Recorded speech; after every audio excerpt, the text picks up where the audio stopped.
世界樹の下に5つの光が浮かんでいた。赤、橙、黄色、緑、青。5つの光は互いの周りをゆっくりと回っている。近づいたかと思うと離れ、離れたかと思うとまた引き寄せられる。まるでまだ言葉を知らない子供たちが互いの存在を確かめ合っているようだった。女神メルケルは5つの光を見つめながら尋ねた。この子たちが地上を変えるのですか？孔子はすぐには答えなかった。やがて穏やかな声で言った。5人だけで世界を変えるのではありません。キリストが続けた。この子たちが出会う人々、その言葉を聞く人々、そしてその姿を見た子供たち。一人の心に生まれた小さな変化が別の誰かへ伝わっていくのです。ムハンマドは5つの光を見渡した。しかし、この子たちはまだ何も知りません。地上の喜びも痛みも自ら経験しなければなりません。失敗することもあるでしょう。女神メルケルが言った。互いの考えがぶつかることもあるでしょう。孔子は静かにうなずいた。それで良いのです。6人の視線が5つの光へ集まる。最初から完成した魂が人々の希望になるのではありません。孔子の声が世界樹の下に静かに響いた。迷い、間違い、傷つきながらも相手の言葉を聞き、自らを変えようとする姿が人の心を動かすのです。5つの光が小さく揺れた。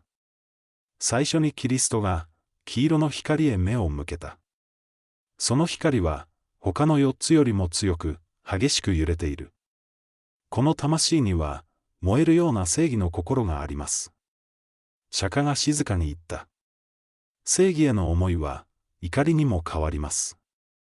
その怒りに飲み込まれず、苦しむ者を守る力へ変えられるか。それがこの魂の学びになるでしょう。黄色の光はさらに強く輝いた。次にムハンマドが緑色の光を見つめた。緑の光は元気よく跳ねるように動き、時折黄色の光のそばへ近づいている。この魂は困っているものを見ると考えるより先に体が動くでしょう。その瞳にわずかな笑みが浮かんだ。力も勇気もあります。しかし、本当の強さとは自分の力を正しく使うことだと学ばなければなりません。黄色の光が揺れると、緑の光も応えるように輝いた。女神グレタが微笑んだ。もう、友達になりたがっているように見えます。キリストの表情にも穏やかな笑みが広がる。地上では、互いの信仰を理由に敵だと思い込む人々もいます。この2つの魂が肩を並べて歩く姿は、多くの人へ大切なことを思い出させるでしょう。赤い光は、他の光の動きを静かに見つめているようだった。孔子が言った。この魂は、急いで答えを出そうとはしません。相手の話を聞き、よく考えようとするでしょう。赤い光は、ゆっくりと明滅した。しかし、考え続けるだけでは守れないものもあります。いつか、自ら決断する勇気を学ぶことになります。橙の光は、5つの中で最も柔らかく輝いていた。他の光が弱まると、そのそばへ寄り添うように動く。釈迦が目を細めた。この魂は、他者の悲しみを自分のことのように感じるでしょう。橙の光が、黄色の光と緑の光の間に静かに寄り添った。その優しさは多くの人を救います。しかし、人の悲しみをすべて自分の中へ抱えれば、自らの心まで傷ついてしまいます。自分自身を大切にすることも学ばなければなりません。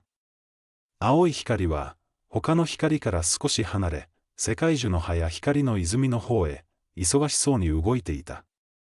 女神グレタが楽しそうに見つめた。この魂は目に映るすべてのものに疑問を持つでしょう。花にも、星にも、生き物にも。女神メルケルが微笑む。夢中になるあまり、周りの声が聞こえなくなることもありそうですね。青い光は、自分が呼ばれたことに気づいたように、急いで5つの輪へ戻ってきた。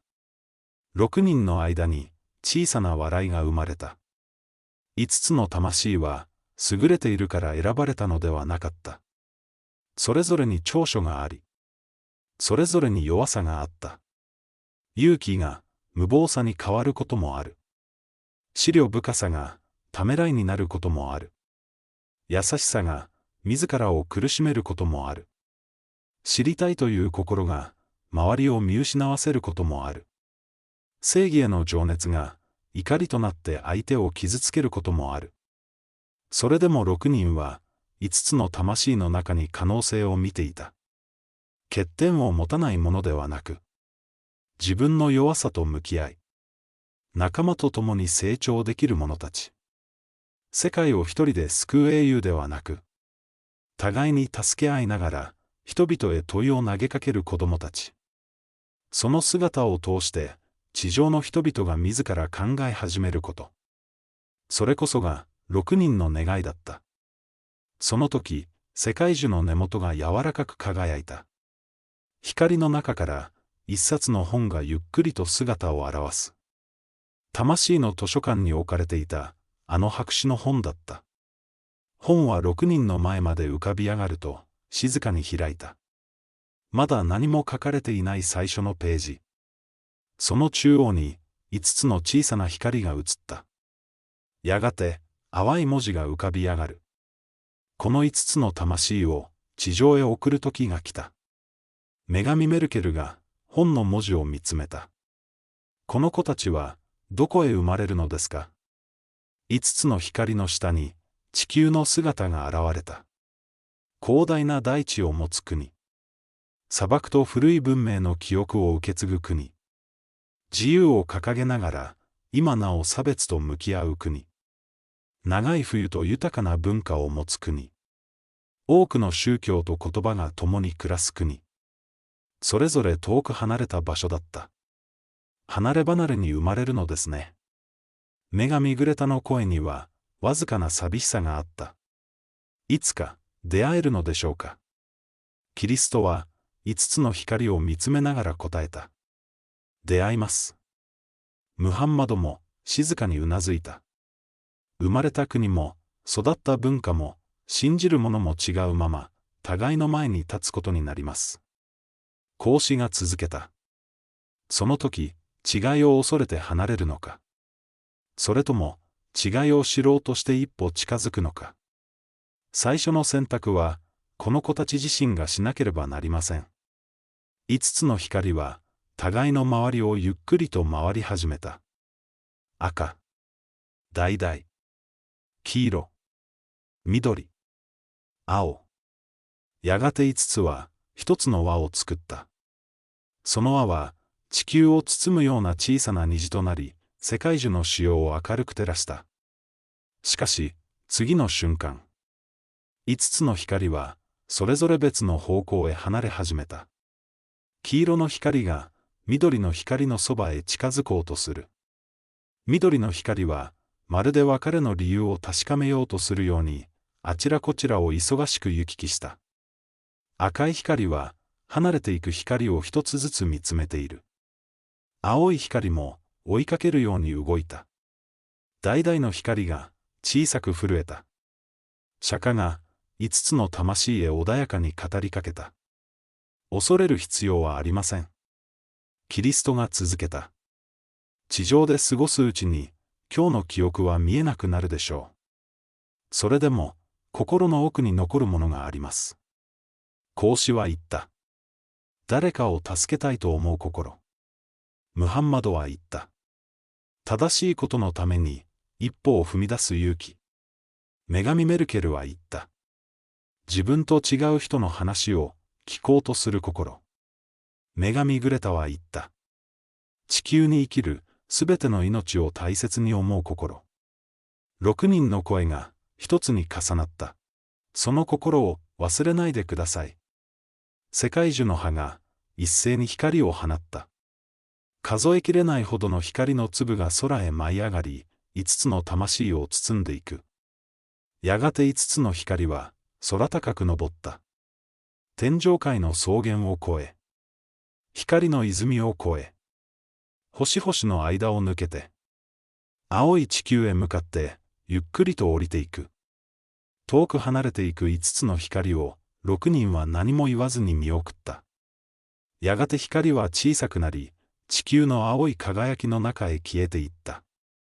世界樹の下に再び静けさが戻る。女神グレタが地球から目を離さないまま尋ねた。この子たちの未来はあの本に書かれているのでしょうか。孔子は開かれたままの白いページを見つめた。いいえ。ページには先ほどの文字さえ残っていなかった。再び真っ白になっている。これからこの子たち自身が書くのです。釈迦が静かに目を閉じた。喜びも悲しみも失敗もすべてが1ページになります。キリストは青い地球へ手を差し伸べるように手のひらを向けた。いつか5人が出会い、互いを本当の仲間として受け入れたとき、小さな物語が始まるでしょう。ムハンマドの瞳に強い光が宿った。そして、その友情が国や宗教の壁を越えて人々へ届いたとき、世界もまた、自らの未来を書き始めます。女神メルケルは、白紙の本をそっと閉じた。表紙の未来という文字が淡く輝いた。その頃、地球ではまだ誰も知らなかった。遠く離れた5つの土地で、5人の子供たちの物語が始まろうとしていることを。彼らはまだ互いの名前さえ知らない。性格も違う。考え方も違う。時には意見がぶつかり、時には間違い、時には相手を傷つけてしまうこともあるだろう。それでも、やがて5人は出会う。一人では見つけられなかった答えを仲間と共に探すために。青い地球は今日も静かに回り続けていた。5つの小さな光をその大きな胸に迎え入れながら。